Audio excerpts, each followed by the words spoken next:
My friends, are you ready to reach your financial goals quicker so that you can create that life of awesome?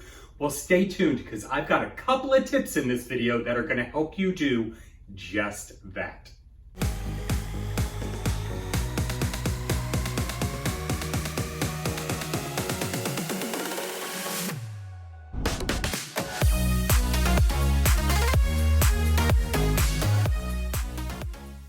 Hello my friends and welcome to The Simple Sober Life. I am Joshua and thank you so much for joining me today. And welcome to another Financial Friday. I'm so excited to have you here. If you haven't yet done so, please make sure to subscribe. Hit that bell when you subscribe so you get notified each time I create a video. That way we can spread these tips, tricks, and overall good vibes to more people so that they can create a life of awesome as well. Also, make sure to check me out on the Facebooks and the Grams. There's a ton of inspiration, motivation, and more educational information to help you reach that life of awesome. Well, my friends, I was having a conversation with a coworker of mine, and he has a side business. And I'm not exactly sure what it is. And that really doesn't matter because the tips that I gave him can actually be applied to anyone in any field. If you've got a side hustle that you're trying to get off the ground, or if you have a monetary goal in mind, these tips are going to magnify and propel you into greater success of reaching those goals. So a little bit of the backstory is this guy has a side hustle. I think it's working on cars or something like that. We didn't really get into that aspect of it. And I had made mention before that, I have a background in finance. I was a financial planner and, I help people achieve their goals financially. And he came to me with a problem. And the problem is he wants to start a project within the next year.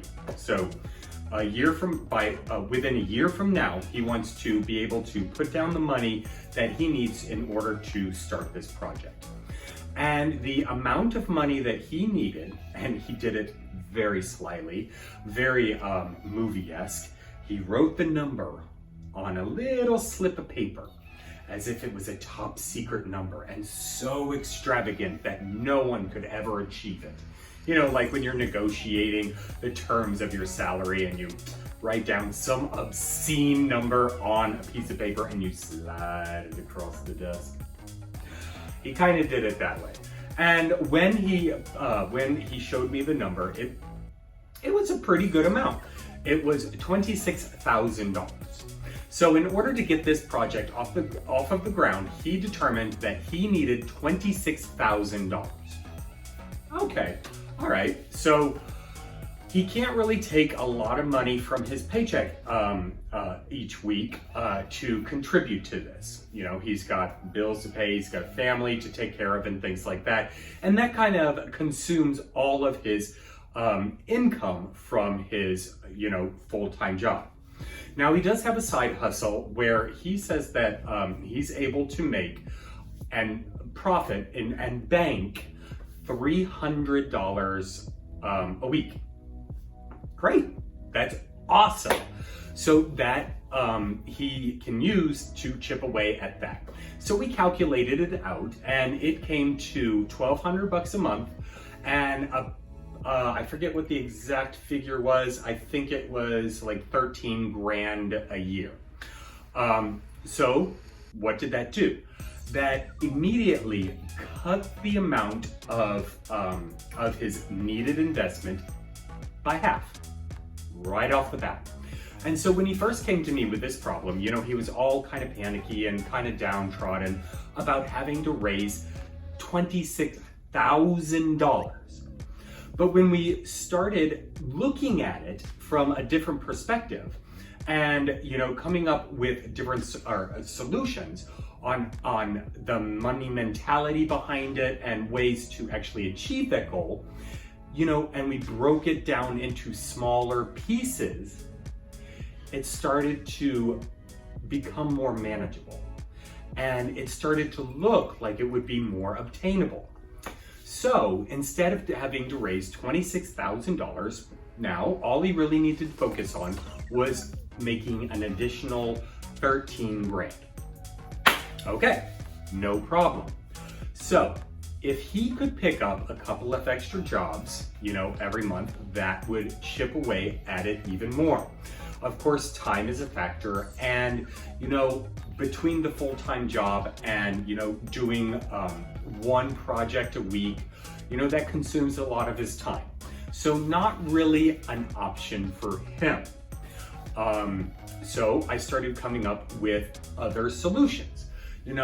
I started asking him questions about,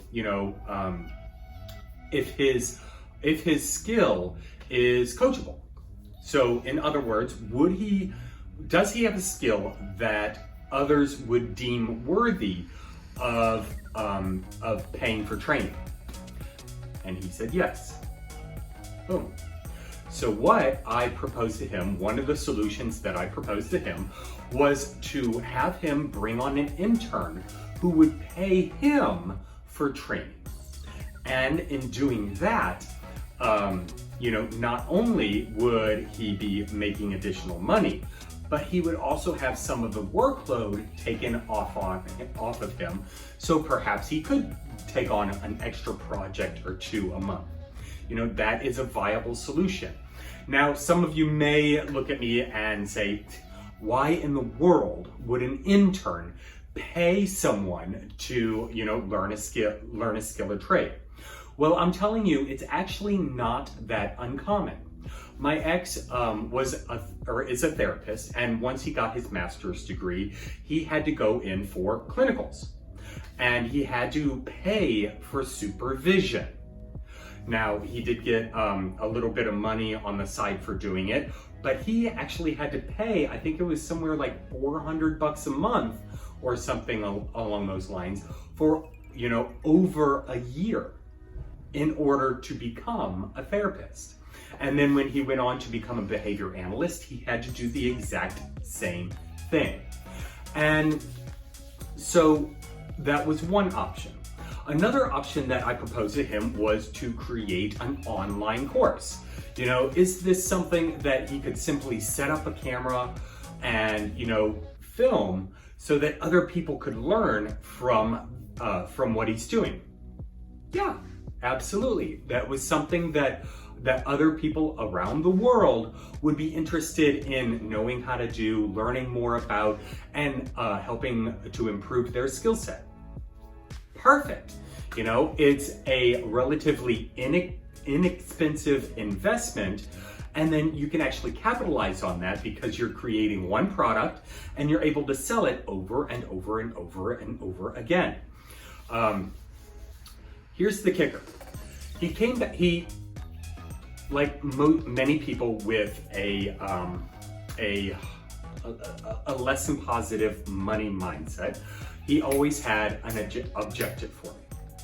And so one of his big objectives was, when he was coming up in the business that he's in, he trained under someone who, didn't charge him to learn from, and, he wouldn't feel right about charging someone else to teach him his skill. Okay, that's understandable. A lot of people feel this way, and it's because they don't believe that their skill set is of as much value as other people's. And a lot of people struggle with this. I struggled with this a lot in coming up as a coach and things like that, on what I should charge, or even why, if I should even be charging. What value do I have to offer other people? Well, I offer a service and that other people just aren't providing, and so I expect to be compensated for that. My rebuttal back to him was, okay, I can see your point. However, the skills that you are going to teach those people, they can then utilize to make more money for themselves. So in turn, you're actually providing them a great service. It's all about that money mindset. You are financially worth it. Your skills and your talent are absolutely worth it. So, on the point of how much should you charge? This is a struggle for a lot of people. And there are a couple of things that you are able to do in order to determine your either project rate or your hourly rate. So one of the things that I would highly encourage you to do would be to look around in your area to find out what other professionals with similar experience and similar talent are asking for those types of jobs. Now, education comes into play. If you have more education, then you can ask for a premium if you have more years of experience. But do not undervalue your talent. There very well may be other people who have a lot more experience, a lot more education. But if you have a given talent for whatever your craft is, do not be afraid to charge a premium. Because if you can do it better, then you're golden, my friend. So look around and find out what other people are charging for similar services and determine your hourly rate on that. Then start adding up what the cost would be, the cost for materials and things like that, and add that into the premium. And then I would add 10%. Prices are negotiable. And if you start high, you'll probably end up with an amount that you're happier with than if you started at the bottom line.